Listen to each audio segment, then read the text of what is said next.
বিস্তারিত কথা বলবো আমাদের সহকর্মী সুপ্রিয় গুহর সঙ্গে। সুপ্রিয়, পার্ক স্ট্রিট থেকে পুলিশ জালে তুলেছিল বাংলাদেশি অনুপ্রবেশকারীকে, আর তার জাল আধার কার্ডও তৈরি হয়েছিল সেই বারাসাতে, উত্তর 24 পরগনা যে বারাসাত এই মুহূর্তে আমরা খবর পাচ্ছি একেবারে জাল নথি তৈরির হাব হয়ে উঠেছে।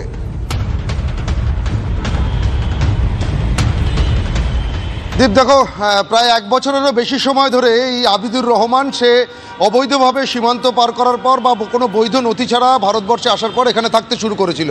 কিন্তু দীর্ঘ প্রায় 10 বছরেরও বেশি সময় ধরে এই আবিদুর রহমানের কিন্তু ভারতবর্ষে যাতায়াত ছিল।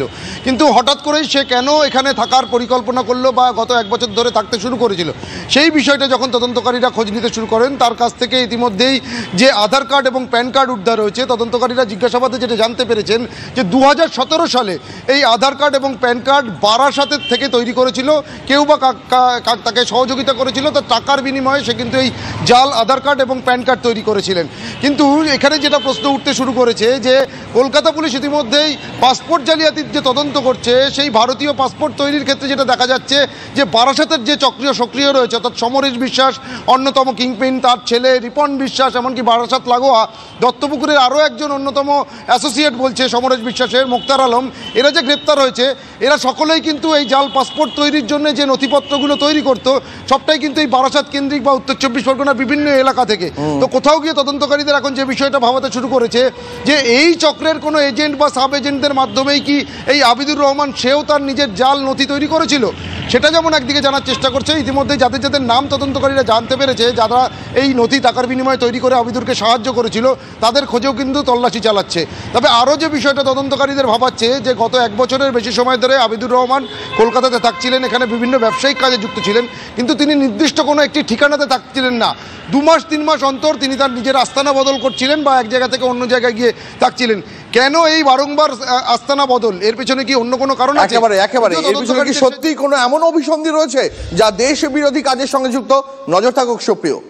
আর এদিকে আসামে ধুবড়ি, সেখান থেকে যে ধৃত এবিটি জঙ্গি, তার কাছ থেকে উদ্ধার হলো দুটি জেহাদি বই।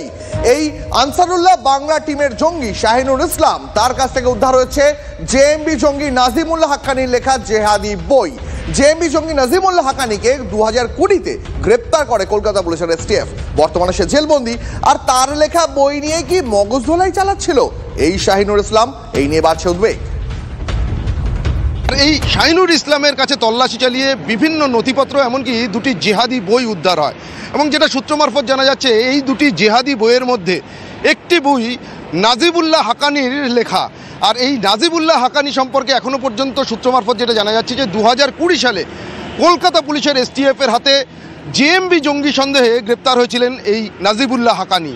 আর তার লেখা এই যে বই উদ্ধার হয়েছে ইতিমধ্যেই শাহিনুর ইসলামের কাছ থেকে, সেটাই কিন্তু এখন তদন্তকারীদের যে বিষয়টা ভাবাচ্ছে যে এই বই কি মূলত যুব সমাজকে উদ্বুদ্ধ করার জন্য বা সংগঠনের কাজে নিয়োগ করার জন্য ব্যবহার করা হতো। তার পাশাপাশি তদন্তকারীরা আরও যে বিষয়টা খতিয়ে দেখছেন যে এই নাজিবুল্লাহ হাক্কানি যেহেতু জেএমবির সদস্য ছিল, সেই জায়গা থেকে এই শাহিনুর ইসলাম সেও কি ইতিপূর্বে জেএমবির সংগঠনের সদস্য হিসেবে কাজ করত। এবং একের পর এই যে জঙ্গি ধরপাকড় চলছে, অসম এসটিএফ থেকে শুরু করে বিভিন্ন রাজ্যের এসটিএফের গোয়েন্দারা তারা তল্লাশি অভিযান চলছে। আর এই ধরপাকড়ের হাত থেকে নিজেকে দূরে সরিয়ে রাখতেই কি জেএমবি থেকে সে আনসারুল্লাহ বাংলা টিমের সদস্য হিসেবে কাজ শুরু করেছিল, এই সমস্ত বিভিন্ন দিক কিন্তু এখন তদন্তকারীরা জিজ্ঞাসাবাদের মধ্যে দিয়ে জানার চেষ্টা করছেন। ক্যামেরায় সমরের সঙ্গে সুপ্রিয় গুহ, TV9 বাংলা। আর এইভাবেই ভুয়ো নথি সহ একের পর এক অনুপ্রবেশকারী গ্রেপ্তারির ঘটনায় বাড়ছে উদ্বেগ। ভোটার তালিকা সংশোধনে এবার বাড়তি সতর্ক নির্বাচন কমিশন। কেরল থেকে ধৃত জঙ্গি সাদ রাডির ঘটনায় মুর্শিদাবাদ জেলা প্রশাসনের কাছে রিপোর্ট তলব করেছে কমিশন। সূত্রের খবর, মুর্শিদাবাদে জেলা শাসকের পাঠানো রিপোর্ট খতিয়ে দেখা হচ্ছে। নথি নিয়ে সন্দেহ হলেই তার গভীরে ঢুকে তদন্তের নির্দেশ দেওয়া হচ্ছে সব জেলাকে। ধৃত জঙ্গি সাদ রাডির ঘটনা প্রকাশ্যে আসায় সরব হয় বিজেপি। কমিশনের কাছে ভোটার তালিকা পুনর্মূল্যায়নের দাবিও জানানো হয়। গ্রেপ্তার হয়েছেন সাপ শেখ, তার বিষয়ে সুনির্দিষ্টভাবে কোনো তথ্য এখনো পর্যন্ত স্বরাষ্ট্র মন্ত্রক বা বিদেশ মন্ত্রক থেকে জানতে চাওয়া না হলেও কমিশন যে সিদ্ধান্ত নিয়েছে এই ধরনের কোনো অভিযোগ সামনে এলেই, প্রকাশ্যে এলেই সেই বিষয়ে সংশ্লিষ্ট যে জেলাগুলো রয়েছে সেক্ষেত্রে তারা পদক্ষেপ করছে এবং তাদের বক্তব্য যে কমিশনেরও বহু ক্ষেত্রে কিছু করার থাকে না, তার কারণ ভোটার তালিকায় নাম তোলার ক্ষেত্রে যদি সুনির্দিষ্ট যে সমস্ত নথিপত্রের প্রয়োজন রয়েছে সেগুলো তারা জমা দেয়, ফলে এমনকি জাল নথি দিলেও অনেক সময় তা হয়তো খেয়াল করা যায় না, বা যারা দায়িত্বে রয়েছেন, যে আরও দায়িত্বে রয়েছেন তিনিও হয়তো বুঝতে পারেন না। আর এই গোটা বিষয়টা নিয়ে বারংবার কমিশনের দিকেই কিন্তু আঙুল তুলেছেন রাজনৈতিক দলের বিভিন্ন কর্তা ব্যক্তিরা, এবং তারা যেটা বলছেন এটা কমিশনেরই দায়িত্ব। আর কমিশনের বক্তব্য যে কমিশনের যে নির্দিষ্ট গাইডলাইন রয়েছে কোন কোন নথির ভিত্তিতে কিভাবে ভোটার তালিকায় নাম তুলতে হবে সেই অনুযায়ী তারা পদক্ষেপ করেন। সন্দেহ হলে অবশ্যই সেক্ষেত্রে পদক্ষেপ করা হবে এবং সতর্কতা নিয়েই এবারের ভোটার তালিকা তৈরি করা হচ্ছে। তার কারণ একাধিক ঘটনা, কোথাও জাল পাসপোর্ট, কোথাও জাল আধার কার্ড, এমনকি জঙ্গিদের গ্রেপ্তারের পর এই সতর্কতা বার্তা দিয়েছে জেলা প্রশাসনগুলিকে কমিশনের তরফ থেকে। ক্যামেরায় তুষার ঘটকের সঙ্গে প্রদীপ্ত কান্তি ঘোষ, TV9 বাংলা, কলকাতা।